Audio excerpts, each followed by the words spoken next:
All right, I think we'll go ahead and get started, giving folks enough time to join. So welcome to Verve's webinar around relationship advice for the security practitioner. IT is from Mars and OT is from Venus. A little play on a book written back in the 80s about how to improve our relationships with our spouses and others of the opposite gender. Just by way of background, I'm John Livingston. I'm the CEO of Verve. I spent about 20 years of my career with McKinsey & Company as a consulting firm, where I helped a lot of companies deal with major change programs, trying to align the right incentive structures and organizational models, et cetera. And then for the last 5 years or so, I've been the CEO of Verve, helping our clients implement cybersecurity in their OT and ICS environments, and practically bring the technology and capabilities to bring these IT and OT groups together. Who is Verve? So Verve's been around for almost 30 years now, working in industrial environments, particularly on control systems. Our team is composed of both a number of kind of a base of OT and ICS experts and practitioners, as well as software developers building out our software platform, which we've had in place for about 13 years now, working across a whole range of different OT and ICS environments. So the context for today's discussion, as I mentioned, we come at this with a long history in addressing OT or ICS, both maintenance, reliability, as well as cybersecurity issues. We also have, as part of our team, a large group of folks who come out of the IT side on developing our software. And so we've been sort of living in this world for the past 15 years of bringing IT and OT together, even within our organization, but also with clients. Over that time, as I mentioned, we've built a technology platform that brings the best of IT security into the OT environment. And as we've deployed that platform and worked with our clients, we have seen the challenges that arise between IT and OT security, and we've helped to bring those sides together. And what we're hoping to do today is share some of that learning and experience. So we've lived through this. We've seen the pros and cons of both sides, and hopefully we can shed a little light based on that experience as we go through the discussion today.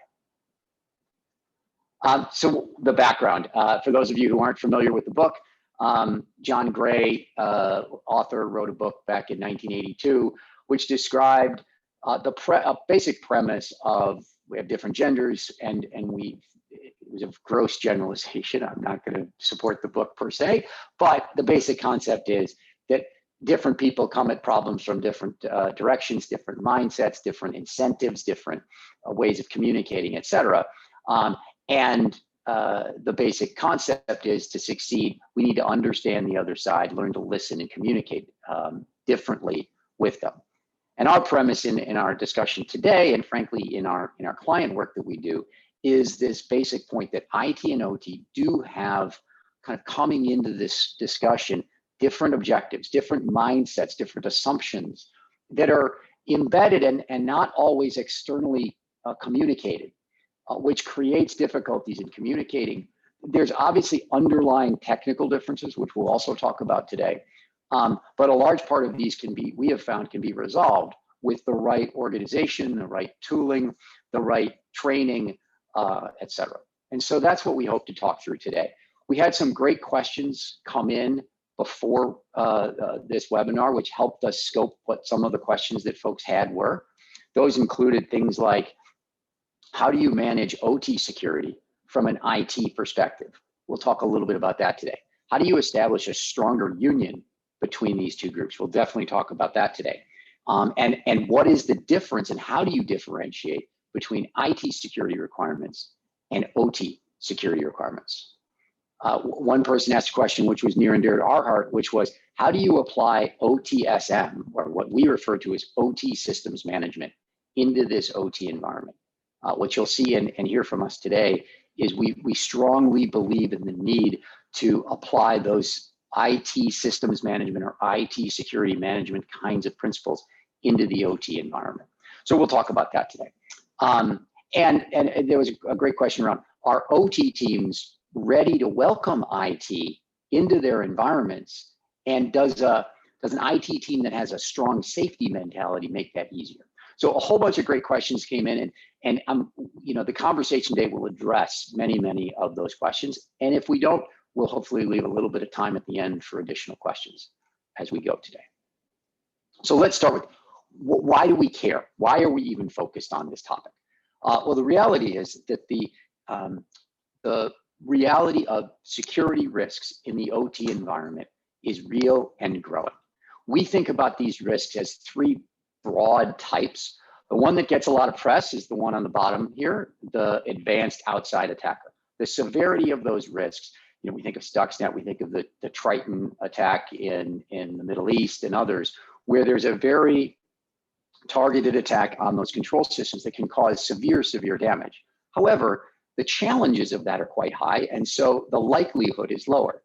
On the other end of the spectrum, we have the collateral damage, what we call collateral damage. What we mean by this is these are ransomware-like events, potentially, or other kinds of malware, which is really more an IT-focused type of malware. Things like the WannaCry, NotPetya from a couple years ago, et cetera.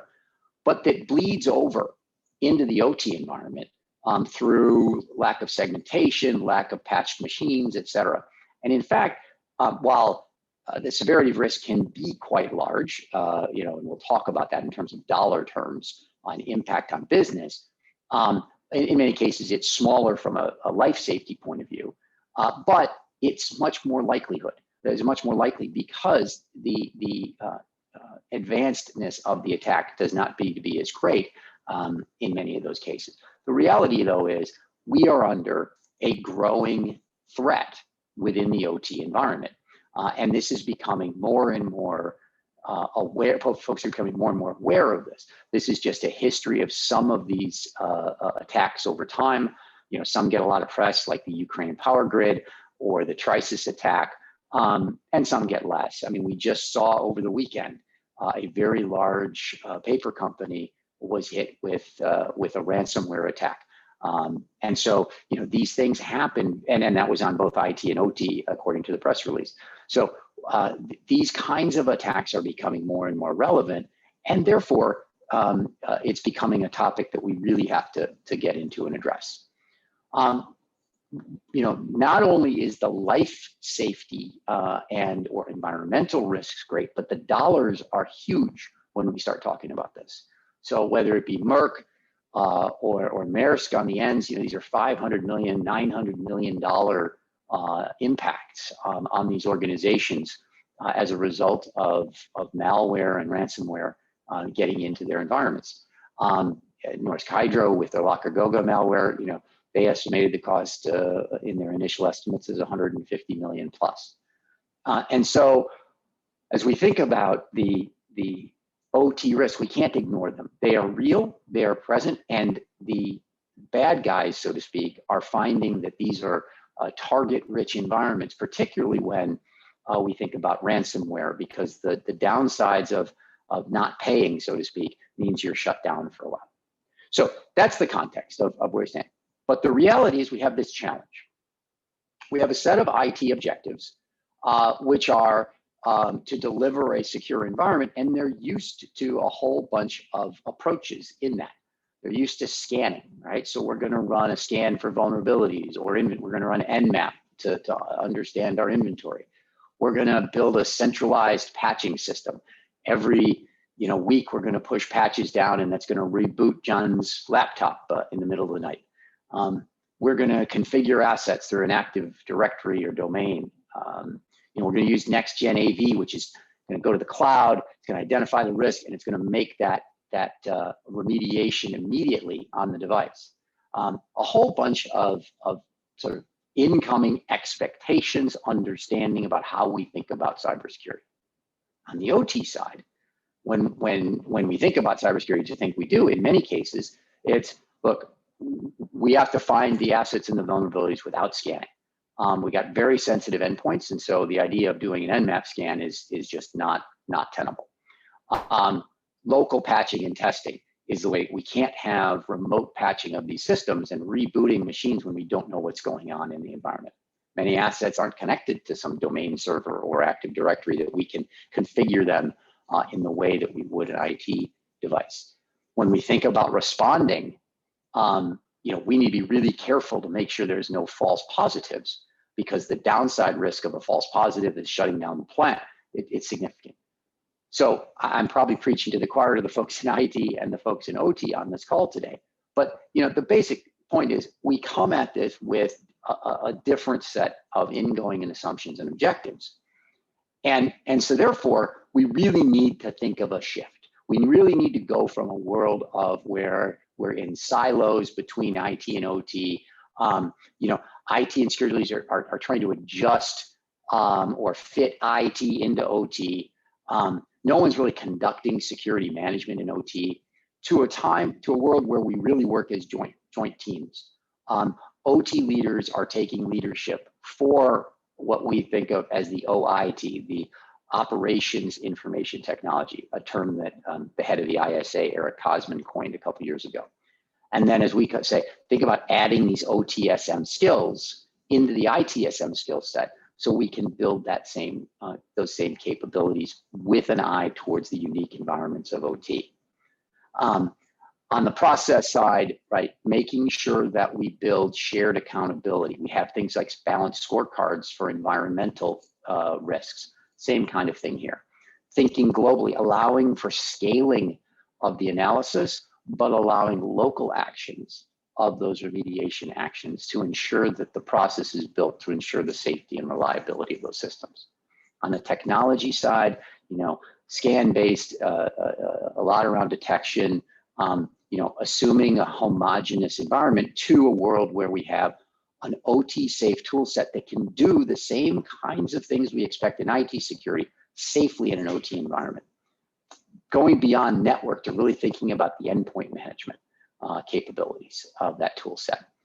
Being able to get an aggregated view of all of your sites around the world rather than having to chase multiple spreadsheets that we then paste together. So it's a big change. It's a big change from to where we're going. And so what we're going to talk about a little bit more today is how do we think about trying to make that change? And so as we think about it, there are 5 steps to interplanetary alignment. So bringing Mars and Venus together, we think about 5 things. Number 1 is education and awareness. And we'll talk more about that. We'll talk about all of these in more detail, but particularly around this education and awareness and how do you bring these 2 sides together and help them understand each other.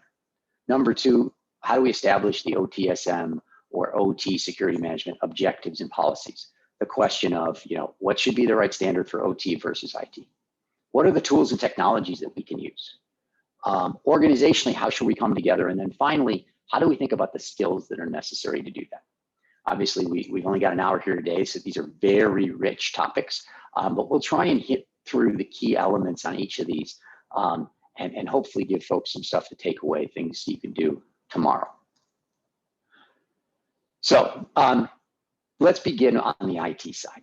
So for the folks in OT who may not know a lot about what IT is thinking from a security point of view, we're going to give you kind of a high level view of some of the things that are going on in the IT security realm. And by the way, for the IT folks, we're going to talk a little bit about OT and what their objectives and challenges are. So on the IT side, right, there's a set of metrics that they're looking to achieve. And by the way, this is not true for every customer or client or organization. This is not true for every, this is not even a complete list, but it's a sense of the kinds of things. So there's metrics around ensuring there's no unidentified devices, clear requirements and metrics around software control. So we don't have software in our system that we don't know about. How fast do we detect and then respond to an event?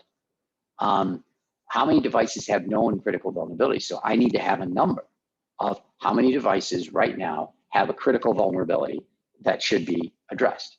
What's the patch status on all of my devices?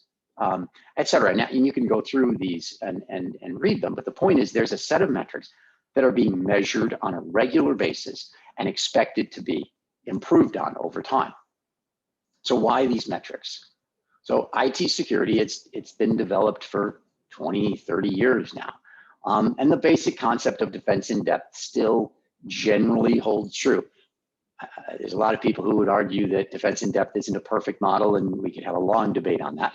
But the basic concept of having multiple layers of security, not relying on only one type of security, is still a pretty foundational element, because no one security component is foolproof.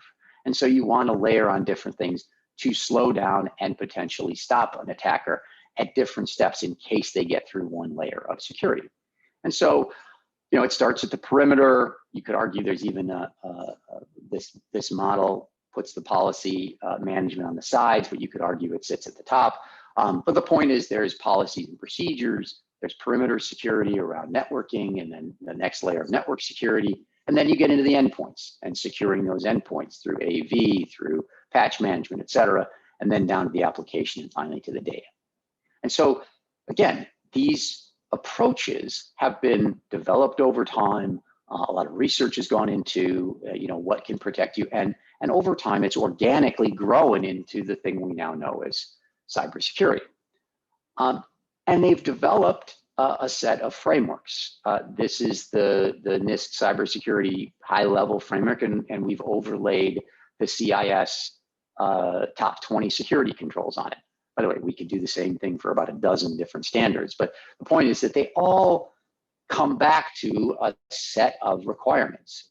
It starts with knowing what you have and identifying your assets, your software, identifying all the access into the environment, your configurations, all your network connectivity, essentially having a very clear view of your environment. And then it goes to protection. And there's a whole bunch of metrics and processes that IT is built around patch management, around configuration management, around AV, around segmenting of networks, et cetera. Similarly, on the detect side, a whole set of components. The point is that IT walks into this conversation with 25 or 30 years of organically building up a set of policies, practices, procedures that have worked in large extent. Now, we can argue that there's still lots of hacks that work and that happen, but when you compare it to what would be going on if we didn't have all of these IT security components, it's night and day. It's always hard to stay ahead of the attackers, but we have to sort of build on our expertise. So IT walks in with these sort of approaches. So things like standardization to drive consistency, common configurations. IT will have functional SMEs in all of these areas, in patch management, et cetera. On the technology front, a huge drive to automate as much as possible to drive down costs, building particular things for each silo, I call them. So basically for each function of configuration management, patch management, what's happened is a series of built for purpose applications. And very active, right? They're scanning, they're accelerating protection by automating actionability to stop that attack as fast as they possibly can. And so these approaches are based on the IT environment. They're based on commodity hardware. They're based on cloud delivered applications. A large focus on protecting data, especially customer data, et cetera. And so again, there's a set of expectations and models they walk in with. And importantly, they've built up, IT security's built up a set of capabilities that they think, okay, we need to execute these same capabilities in OT. And they're somewhat siloed. Obviously, each organization is different, but there's a lot of times there's a team that works on patch management, and there's a team that works on configurations and making sure our configurations hardened. And then there's an AV team monitoring the AV. And I can go through this, right? And each function, so to speak, has been built up with expertise in that function. And in many cases, because of I'll call it the organic nature to the way cybersecurity has been built, new tools have been added as we've gone across this horizon, so to speak. And so you have a series of siloed tools and, frankly, people who do these different tasks. Now, lots of CISOs and IT organizations are trying to put these pieces together and drive more integration. But the basic point is they have a lot of capabilities and knowledge. So as we pause for a moment here, that's just sort of a sense of how the IT security organization approaches this conversation. Now, as we start to bridge into OT, there's obviously major differences. My guess is if you're on this call today, you probably don't need me to tell you about these differences. So I'm not going to spend a lot of time on this chart. We all know that the OT environments are more sensitive. In many cases, they require much higher uptime requirements. We've got shared users in many cases. We don't have as much resource in OT security in most cases. So it's a very different environment. And so, you know, what therefore is going on. So for the IT folks on this call, you know, I'm going to talk a little bit about how OT thinks about this and how they come into this conversation. So the first thing is don't touch the endpoints, right? So the status quo is unless we absolutely have to, if it's running, let it run. And that's because we need uptime. And so that includes, you know, we're not going to patch every patch Tuesday. When we think about cleaning up software users, we're going to be real careful about that. Maybe we don't do it as much. In many cases, our AV signatures are out of date for one reason or another because we don't want to interrupt those processes. Number two, in many cases, the status quo is to rely on network protections. So we talk a lot about we're going to do passive anomaly detection. We're going to monitor network traffic rather than touch the endpoints and secure the endpoints. As some people think about it as the M&Ms, right? Hard on the outside, soft on the inside. Number three, manually collect data on assets. You know, the status quo is spreadsheets. It's walking down the plants, et cetera. Number four, in many of these environments, your OT colleagues are relying on OEMs for updates, for patches, for changes. It may cost more and may be less efficient to have each OEM handling their own system, but the philosophy is it's safe. We know that the plant will keep running. Or if not, we can go back to the OEM and point the finger at them. Number five, in large part, IT owns the networks, OT owns everything inside. And one of the questions that we got before is, you know, is OT going to own this or is IT going to own this, and what's the right view? And our view explicitly is the teams have to work together. We can't have a world where IT and OT are on separate sides of a table not working together. OT security is primarily led by OT engineers. It's not in most cases where you've got a whole team of people that just does OT security.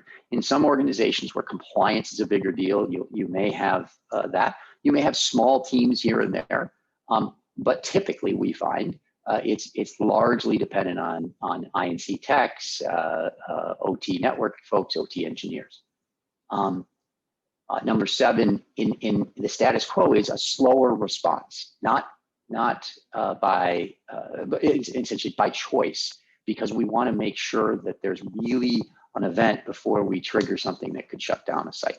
And then finally, focus on monitoring the mechanical and physical process through alarm management, SCADA, network management, et cetera, and typically less on monitoring and ensuring of things like data flows that are going on. So again, a high level picture. Again, it's not to say that any one of these is completely true for everyone, or alternatively, that these are the only differences, but this is just some of the sort of status quo as we think about OT security as we start. The reality, however, is that those OT folks, the OT engineers, et cetera, are starting to feel this pressure from the board, asking for more and faster reporting, achieving those same security metrics, asking for a plan of, okay, where am I today and where am I going to go? On the regulation side, more and more governments are coming in and starting to regulate this. You know, it may not be all the way as far as something like NERC-CIP in the United States, North American power grid, but every country or Europe, you know, the European Union, et cetera, is now starting to take actions around regulations, which requires compliance, requires documentation. It may require auditing in some cases. But then they're also getting this pressure from the plant. And the big one is we've got to move to Industry 4.0. We've got to get things more connected so that we can get the data out of the plant, analyze it, and come in with improvements on the process. With a continued push on uptime and efficiency, and even more efficiency as we do this Industry 4.0 type connected plant type things. And ensuring that none of this, that from a security point of view, would shut down the plant. And so this pressure on the OT folks is growing to try and figure out how do I bring all these together. What we're finding is as we start to add these security requirements and frankly the requirements of connecting Industry 4.0 into these for OT environments, the future of what this is going to take is potentially very painful and very expensive. Because of that status quo I talked about, because of manual processes, reliance on OEMs, not having a database, et cetera, we now all of a sudden put on that. Now we need data about, we just got this vulnerability. How many devices do I have with that vulnerability on it? Or I now need to report on security management of all my assets. I need to know every asset in my environment. I need to know if it's patched or not. If I've got to do vulnerability assessments on a regular basis and I'm manually doing that, the labor costs go up. I can keep walking down the number of increased costs on this, but one of them, the labor to chase down SOC alerts. So somebody in the SOC looking at Splunk identifies a potential threat. That comes down to somebody at the plant says, do something on this threat, and then the plant's trying to figure out, okay, how do I deal with that? I don't have the data that they have in the SOC to figure this out. So massive potential costs coming down the track here if all of those IT security requirements are now brought into OT with the current status quo. There's also operational risks. So that status quo says, okay, we're basically protected through a network, right? Through network hardening and network monitoring. Well, now I've got IoT connectivity. And so the air gap is dead, right? That's not going to be there anymore. And so I now need to start to manage all of those network connections. And the ransomware that comes in can spread right across those barriers.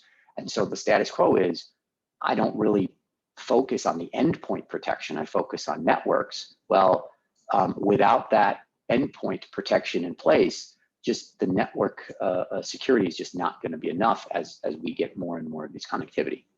And then finally, organizational strain, right? OT personnel are being stretched already because of cost focuses, et cetera. Now, all of a sudden, we're adding significant new roles and asks into that group, frankly, without a lot of training and building of capabilities of, when I see something, is that really a risk or is it not a risk?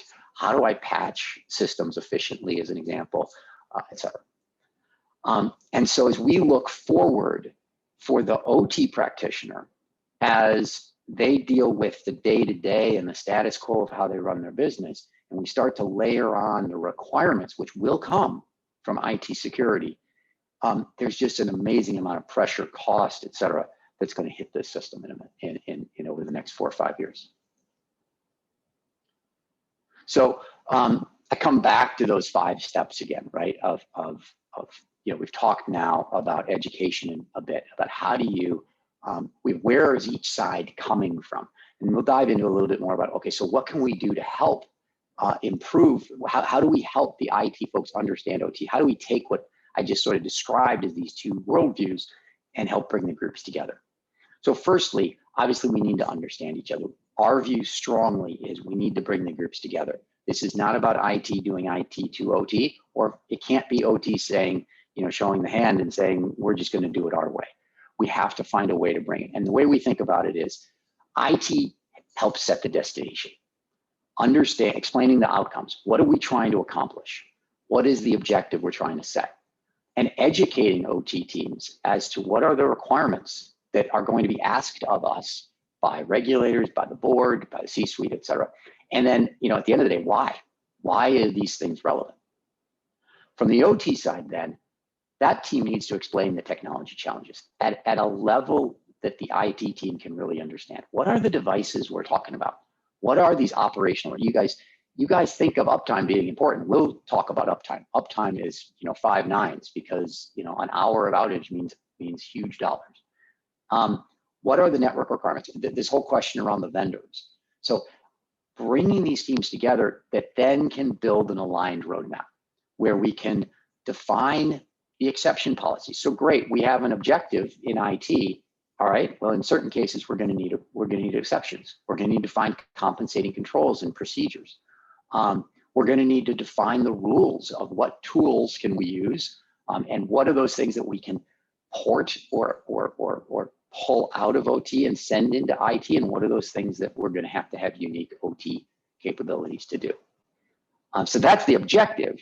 So how do we start to build the education and build that alignment? One of the questions was, what are the ideas you have around bringing these teams together? So the first is what we would call field inform. So many times we see, a best intents, right? People will get together and they may get in a room, in a workshop, do a half-a-day session, maybe a couple of half-day sessions to talk about the differences in the objectives. But one of the keys to this is we've got to get out of that team room and into the field, to be on site, to allow the IT team who's responsible or who has an objective to hit to walk around and understand how these operational sites work. We see that as a critical element of bringing the people together. We'll come back to organizationally, structurally, how do we do that? But key is from an education and awareness point of view, getting people out of the room and into the plants or whatever your OT environment is. Explaining the whys, and this is a really important part of this. So often we talk about the what, and it does kind of go back to this book, right? If we don't understand why people are doing what they're doing, it's really difficult for us to find a solution that brings the groups together. And so that takes time, unfortunately, but those conversations around why are we requiring access control of a certain type? Why do patches matter? Or alternatively, why are we worried about scanning our environment? And then building trust. And this may be the hardest part of the whole thing, but if we don't put it on the table and recognize we need it, we won't get it done. And that is, we need to get past the organization to the people. What we've found in the clients that have done this best is they have organizationally moved people around so that they move from one organization part to the other, so they get to know each other just in that mode. But secondly, they take the time to do things that doesn't sound like it's all that important, but team building, et cetera, between these two sides, so folks can get to know each other as individuals and understand, again, to trust each other when somebody says, well, we can't really do this, and understand why. So those are some of the key success we've seen work in terms of building that education awareness. So how do you get what we just talked about of those differences between the two groups? How do we, bring the groups together to educate? The second topic then is, how do we establish those guidelines and policies? So on the left here, what you see is from an OT or ICS point of view, SANS does a survey, the cybersecurity training group does a survey every other year. So they didn't do it in 2020, they will in 2021. And they ask ICS security teams, what is the standard that you're using? And as you can see, there's quite a range of different standards. And they move from year to year, right? So CIS has dropped a little bit. IEC 62443 has grown a little bit. The good news is there are a set of standards. Now on the right-hand side, many of the IT organizations tend to think about the CIS or the NIST CSF or the NIST 800 overall, and how to use those guidelines. And so one of the keys is to bring these pieces together. If it's okay, we're going to decide on a standard, and we're going to get one corporate standard that is what we're going to do. Okay, fine. How do we merge and bring together the IT standards and the OT standards to have them work together? So as an example here, we worked with one client where they decided that they were going to have an objective of the CIS top 20 as an IT/OT standard. And when they started this process, there was a lot of pushback from OT saying, you can't do that. The Center for Internet Security, the top 20 controls, or sometimes referred to as CSC top 20, it doesn't apply to OT. And the CISO decided that, look, we need to work through this process because we need to come up with some standard that we can all agree on across IT and OT. And so we're going to need to go through a process to align. And so the OT teams then came to the table with their set of standards that they've been working on, things like ISO, things like IEC 62443. And by bringing those teams together, they aligned on a set of adjustments, right? So particularly things like technical exceptions.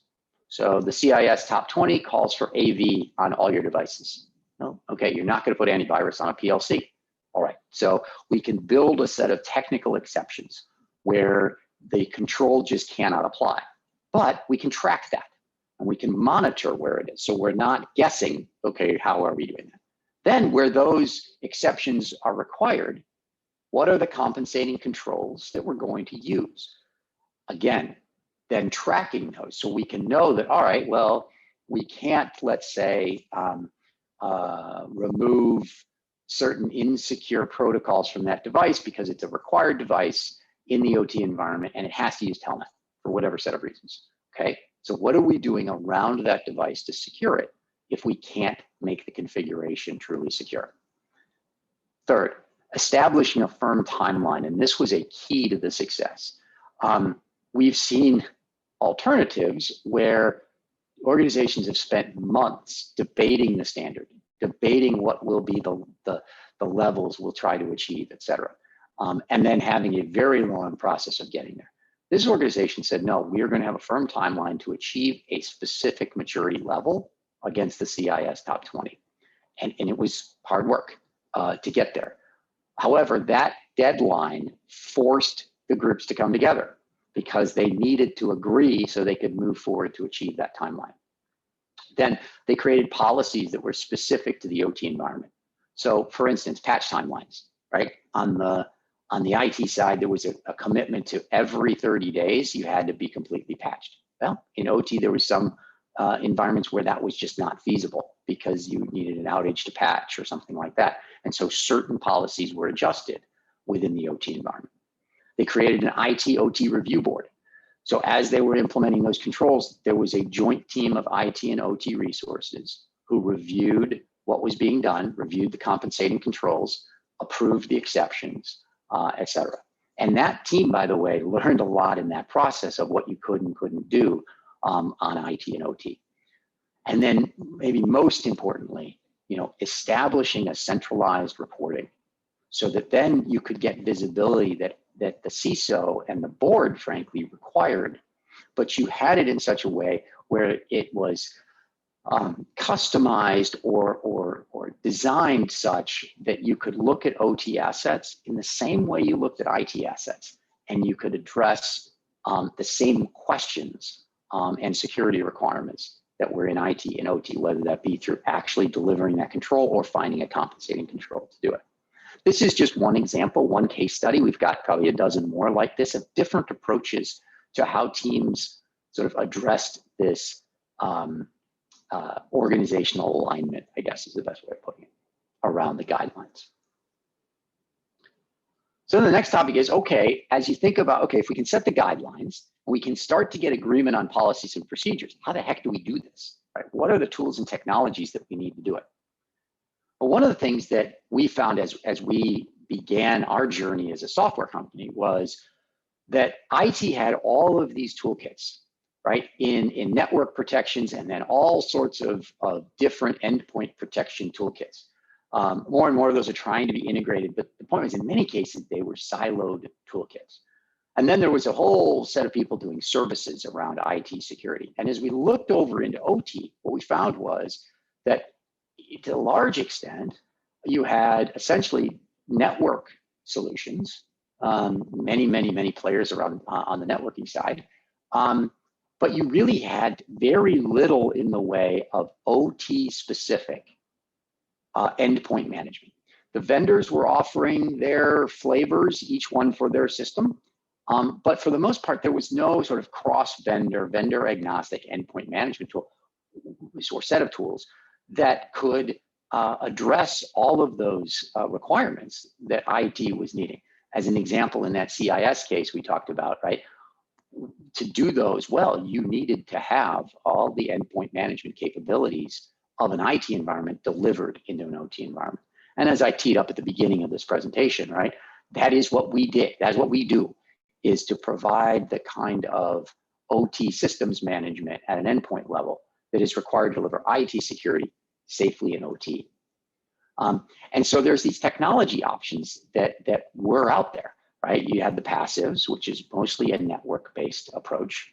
You had the OEMs, which were mostly limited to their own systems and mostly were sort of white-labeled series of tools. Or you had trying to bring IT tools into the OT environment with both its attendant risks as well as the siloed nature of those tools. And so, our view was the only way to really do that is to build something different, which was an endpoint management capability, which is really what Verve is, to allow deep asset visibility, vulnerability management, but most important, to be able to take the actions you need to protect those assets, whether that be patching, configuration hardening, user and access and control, user and account management, et cetera, but doing that in a way that was 100% safe for the OT environments that we all operate in. And so that starts with a very, very deep asset inventory. You cannot do this unless you get a centralized view of all your assets. And that doesn't just mean what's communicating on the wire, but knowing every piece of software in your environment, every asset, whether it communicates or not, knowing all the users and accounts on that system, the backup status of that system, essentially a full-on view down into every PLC, every backplane, et cetera, so that you really can, A, know what you have, but B, respond when those questions come up that you've actually addressed the security risks. And then as we think about this, the key is to be able to build what we call a 360-degree risk assessment of those assets. So it starts with that inventory. It goes through viewing vulnerabilities, missing patches, insecure configs. Really importantly, user and account access risks. So do you have bunches of dormant accounts on your systems, accounts with passwords that are out of date or frankly don't comply with standards? Understanding the malware, anti-malware status. Are your AV signatures up to date or not? What network protections you have? Backup status, right? If something happens, do you have an updated, confirmed backup that happened in the last 30 days?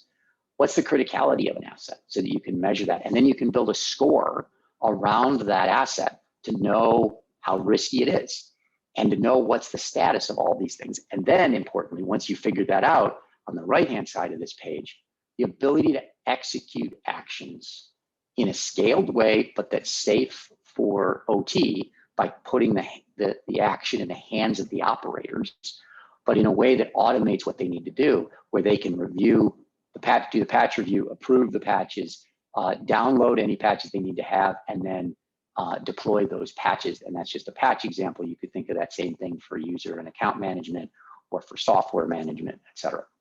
The point is, though, if we're going to achieve IT type security in OT, we need to have a toolkit that can bring those capabilities, A, that are safe in an OT environment and proven that way, and B, that are scalable, that we don't have to have each plant have its own toolkit trying to figure out what to do. That we can figure out a way to bring this information together and scale the analysis while putting the final actions in the hands of the folks in the plant.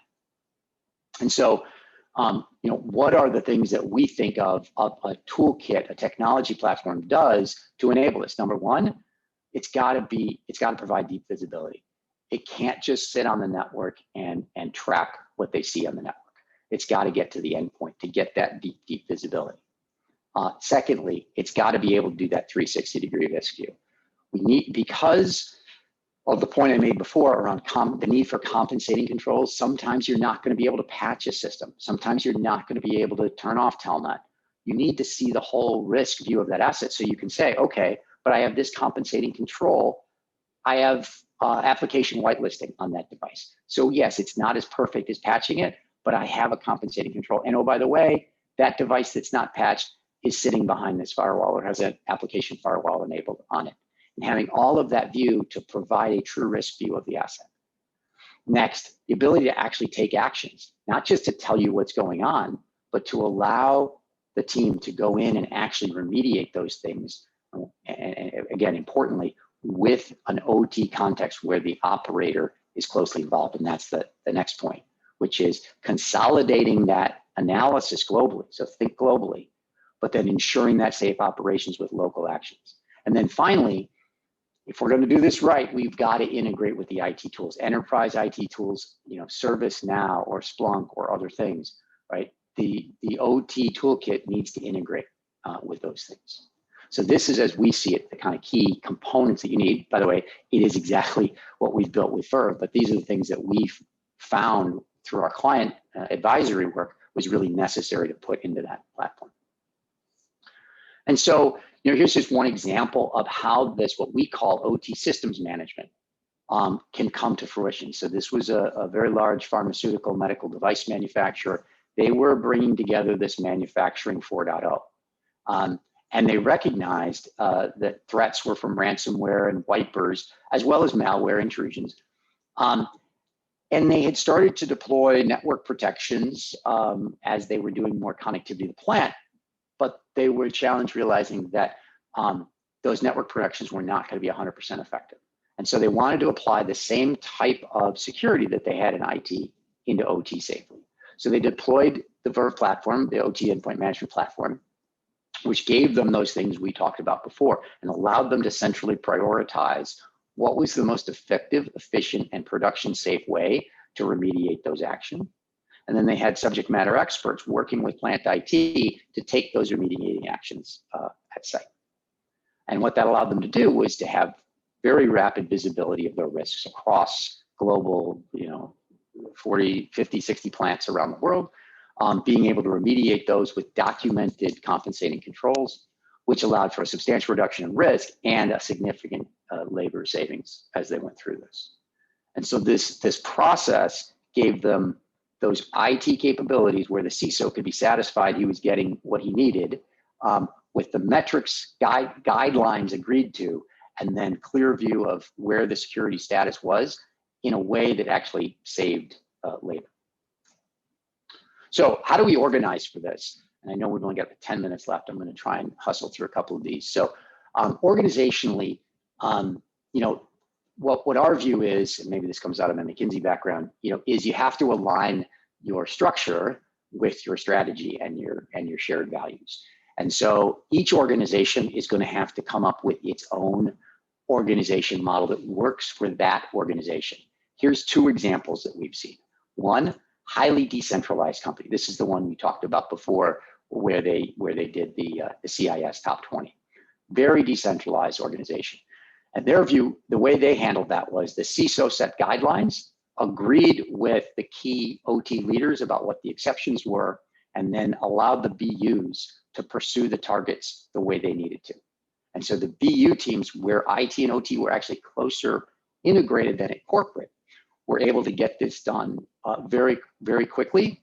And the top down was tying the personal performance goals to the delivery of that security. Another example, client who decided that they're a very collaborative organization, et cetera. They decided we're going to appoint an OT leader who has deep experience, 35 years of experience in the plant infrastructure for them, pulled him out of his day job, and put him onto the cybersecurity team as the director of security architecture overall, not just for the OT side, but for everything. He was one of 4 direct reports to the CISO. And that then drove a bringing together of IT and OT in a collaborative way. So they built a centralized OT security platform across all their OT business units, and they aligned that clearly directly with the IT security requirements, in part because that OT leader was sitting within the CISO group. And then they integrated that OT security platform from Verve. They've integrated that into their IT reporting tools. So now they can have full visibility using OT safe tools, but getting a reporting capability that cuts across IT and OT. So those are just a couple of examples of the way we've seen folks organize at the top. And then as we think about the organization throughout how you deal with this, so our view is to have something that allows you to think globally and scale. We've talked about this, scale a group of people who can look across OT security centrally, then to leverage regional SMEs. And this depends on how global your organization is, right? If you're not quite global, you may not need the regional subject matter experts. We found in companies that have operations all over the world, you do need that just from a travel point of view. And then those actions that can be taken locally. And so when people say, oh yeah, cybersecurity, OTA cyber should really be an IT thing. Like, no. Yes, you can have IT people helping on the scaled analysis and automation at the top. But at the end of the day, you want OT people to be very involved as you start to make changes in that site, whether that be hardening configurations, removing users that shouldn't be there, patching. We need to have these teams closely working together. And then the final topic is around capabilities. One of the things that's most important about the capability side is I think we get scared sometimes when we hear cybersecurity because it sounds like big data and AI and machine learning, and it's all this advanced analytics, et cetera, and it's like this otherworldly thing. Reality is that most of the jobs, over 75% of the jobs in cybersecurity, are things that we would think of as asset management type jobs. They're provisioning, network architecture, new device provisioning, identity management, or operate patch management, updating AV, or things like vulnerability analysis or AV whitelisting type management. There's really 15, 20% of the jobs that are really this sort of the thing that I think sort of scares people in many cases of, oh geez, we wouldn't know how to do that cybersecurity thing because we have to analyze big data and we've got we got to be analyzing threats from Russia and China and all the rest. By the way, we have to do that. I'm not saying we don't need to do that. But as we think about the capabilities, particularly around OT systems management, we need to think about where we find people who have these fundamental, essentially IT systems administration or OT systems administration capabilities, because they can add a tremendous amount of value right away into our environments, rather than getting distracted in a way by the latest threat intel. To have a system configured appropriately and securely, I don't frankly need to be tracking what APT 27 is doing right now. I need to know that, okay, this device needs to make sure telnet is turned off. I need to make sure I have password settings appropriately, et cetera.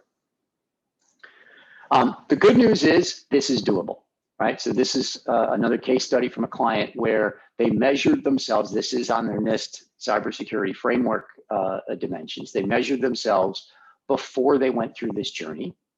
And that's the blue bars. And then they measured themselves after they went through this journey. And we didn't do this they did on their own, frankly, without us. And what they found was overall, there was about a 2x improvement in their maturity in their OT security by following essentially this approach I've just laid out, educating both sides, bringing both sides together, agreeing on a common set of guidelines, putting in tools that could allow them to centrally manage this in an OT safe way, and then organizing to train, develop, coach, et cetera, so that they could actually get this done. And so when we do this, we know from experience that it really can work. So with a couple minutes left, some practical next steps. What can you do tomorrow? The first thing to talk about is bringing OT and IT together. We've hit on that a lot, but making sure you do that to recognize the unique requirements. We would argue assess one or two. If you have plant environments, or maybe it's not plants, maybe you're in a pipeline, so it's an area within your pipeline assets, or maybe it's a rail, whatever you are, pick a subset of your environments and do that asset-based assessment to really understand where you stand today. In parallel to that, establish those OT standards and guidelines that are agreed to between IT and OT, develop a prioritized roadmap, then execute at one sites, area, whatever, and then again, rinse and repeat, so to speak. We found this approach works quite well in back to our experience. So we've got a couple minutes for questions, and I know that I saw some popping up as I was talking here, I think, in the chat maybe. Oh, okay. There was a question around what the name of the paper company that suffered the ransomware attack was. That was publicly listed. I think they released it was WestRock Paper Company that released a press release on Saturday, I believe, or Sunday, that they were impacted. And then on the Q&A, that was the same question. Okay. And then we got another question that just came in. What are the key elements in ICS or OT security awareness training that you would see? And so our view is the first thing to do is, from an awareness point of view, is to make the OT folks, if it's talking about OT awareness, to make them aware of the reality of the vulnerabilities in your environment. And what we mean by that is that these systems are absolutely insecure until you go through a process of remediation. And just that basic concept of, look, you got to be aware of this, that this is a real threat. The second piece is incident response. So often, the incident response is often left to last. If we're in a world where we're just getting started on this journey, our view is the first thing to make people aware of is, what is the incident response? What are we looking for that may be an incident? And so raise the awareness of what could be an incident. If you see a controller fail 3 or 4 times in a row and you can't explain why, and you're wondering why, let's start a process to make sure that's not a cyber incident, just as an example. And then, the other big one, there's probably a bunch of things in this list, but the other big one in our view is connectivity. The awareness around not connecting unapproved assets into the OT environment. So often we find, particularly of late, a lot of these IoT assets are being connected, frankly, without a lot of thought. And we'll walk into a plant and we'll find a dozen cellularly connected vibration monitors that nobody knew were there. The OEM put in because they wanted to monitor vibration. Nobody knew they were connecting these cellular networks into their plants. And so ensuring that there is a process and awareness of, as you connect new devices in, what those devices are doing. Those are just a couple thoughts on that. A couple more questions came in here as we were talking. What's your overall view around OT security governance? So it's a broad question. Let me answer it this way. Our view is that the governance around OT security needs to be aligned with IT. In other words, we need to bring these two groups together around some sort of standards and guidelines that the organization is using. And so that governance, the best one I can think of is the example I talked about a little bit, where there was a review board put together of OT and IT people who could come together on a regular basis and review the security, I'll call it questions or exceptions, et cetera, that were coming up from OT, and could jointly agree, and then most important, codify that, put it down as a compensating control, and track it. Because if we're not tracking the compensating control, the governance goes away. Another question around the role of the OEMs, the ABBs and Honeywells. Look, they are very, very important in these environments. Those OEMs are in many cases relied on heavily by the customer to get things done. They have one absolute critical role, which is to ensure their products are secure. I'm not going to opine on the quality of the different vendors in doing that, but there is no question their first primary absolute objective has to be to ensure that their hardware and their software is secure. The next question is, okay, so what's their role in the technology part of cybersecurity. I think the challenge that they have is they tend to be able to protect their systems. Now, they'll talk about being able to do more systems, but you get into this difficulty of having a Honeywell security system on an ABB system. And that is not very well received. And so the alternative is you end up with these silos, right? Balkanization, as they say, where you've got an Emerson system for your Emerson security on your Emerson system, Honeywell on theirs, and it's just impossible to manage. So our very strong point of view is you need to have a vendor-agnostic security system that crosses those. Otherwise, back to the pain and cost, it's going to go through the roof if you're trying to manage 6 or 8 different security systems within your environment. I think that probably addressed, there's a few more questions, but I know we're sort of running out of time here. We'd be happy, what we'll do is maybe we'll send out some of the answers in written form as the week wears on in the early part of next week. And we'll also be posting this presentation to our website so that folks can see it. And I think we'll be sending probably a link to everyone who registered as well. So with that, we really appreciate the time that everyone's taken to be with us today. We hope you picked up some things that you can apply tomorrow. And obviously, we'd be happy to talk more in detail. Our website is there. You can go to the website, or you can just email me. I probably should have had that up there, jlivingston@verveindustrial.com with any questions that you might have. Again, jlivingston@verveindustrial.com. We really appreciate your time and look forward to talking more in the future. Thanks so much.